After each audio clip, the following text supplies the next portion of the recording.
नमस्कार दोस्तों एंड स्वागत है आप सभी लोगों का आईफस की शानदार बहुत बेहतरीन और लाजवाब ऐसे प्लेटफॉर्म के ऊपर।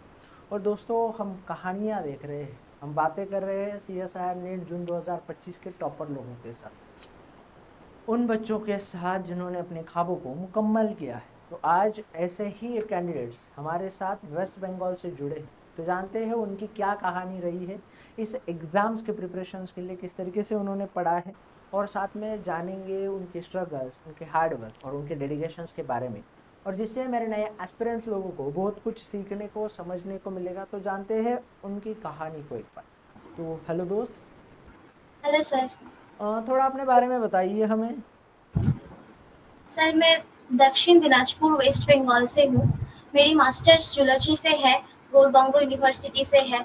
और फिर मैंने एमएससी के समय सीएसआईआर नेट के बारे में सुना था, और उसके बाद मैंने इसके इसके लिए प्रिपरेशन शुरू की है। मेरी मेरी एमएससी कंप्लीट हो गई है 2024 में। और देन मैंने पूरे तरह से एकदम तैयारी करनी शुरू की है आईएफएस से। बहुत बढ़िया। चलिए मुझे बताइए आपकी रैंक क्या रही है। एलएस 57। ओके, 57 रही है आपकी रैंक। यस। ओके, तो पहले तो कॉन्ग्रेचुलेट करना चाहूँगा आपको इतनी बेहतर रैंक थैंक के यू लिए। Sir, thank you sir. Okay, IFS के लिए ही ये सब संभव हुआ है। बहुत बढ़िया। अब मुझे ये बताइए कि Y C S R NET जैसे एग्जाम्स को क्यों चुना आपने। सर मैं छोटे से ही साइंटिस्ट बनना चाहती थी, और मुझे लगा इस प्लेटफॉर्म से ऐसे ही सीएसआईआर नेट क्रैक करने से साइंटिस्ट बना जा सकता है। तो इसलिए मैंने सीएसआईआर नेट को चूज़ किया है। ओके, बहुत बढ़िया। अब फिर आपकी जर्नी कैसे शुरुआत हुई, आप कैसे पढ़ना, कैसे पता चला सीएसआर नेट के बारे में, कैसे पता चला आईएफएस के बारे में, और कैसे पढ़ते थे आप। सीएसआईआर नेट के बारे में मेरे सर मैम ने बोली थी। तो उसके बाद मैंने सर्च किया कौन सी कोचिंग सेंटर अच्छा है, तो मैंने आईएफएस से ही सुना है।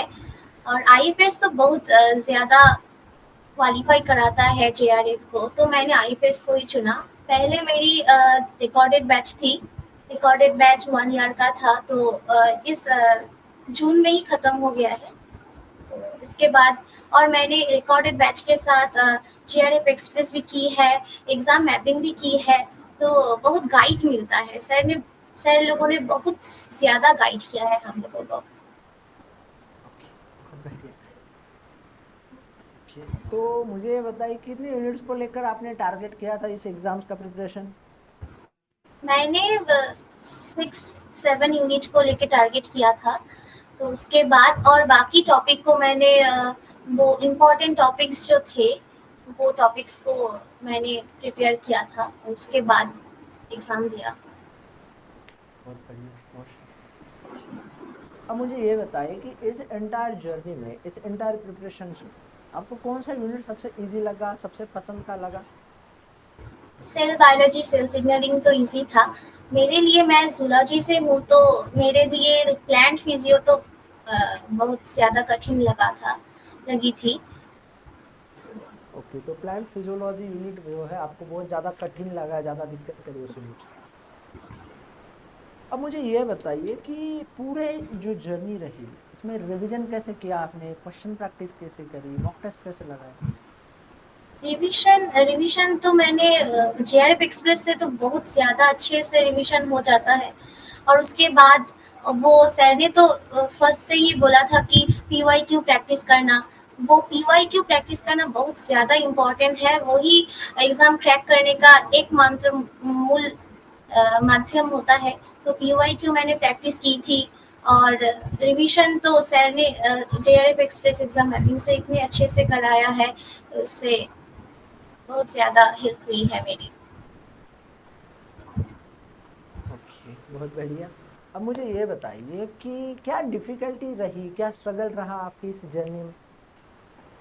मेरी जर्नी से बहुत ज़्यादा एंग्जाइटी और डिमोटिवेट तो मैं हुई थी।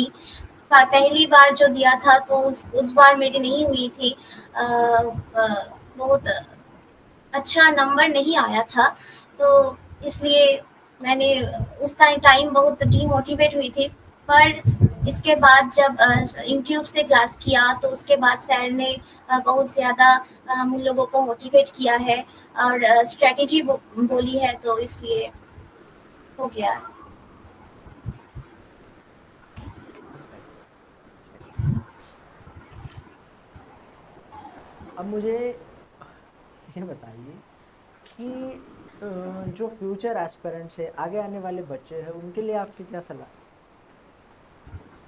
जो फ्यूचर एस्पिरेंट्स हैं उनके लिए कि रिविज़न करो और बहुत ज़्यादा पीवाईक्यू प्रैक्टिस करो और पार्ट ए को मत छोड़ना।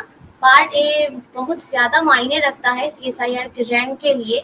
तो मेरी तो अभी एलिस नहीं हुई है, इसके बाद दिसंबर को मैं टारगेट कर रही हूँ, तो इसलिए तो यही है, पीवाईक्यू प्रैक्टिस करना बहुत इम्पोर्टेंट है। उससे ही 80-90% एग्ज़ाम क्रैक हो जाता है, क्वेश्चन आता है। Thank you so much for sharing your experience, your journey, and your thoughts with us. Wishing you very all the best for next study. Thank you once again. Thank you आईफेस, thank you sir.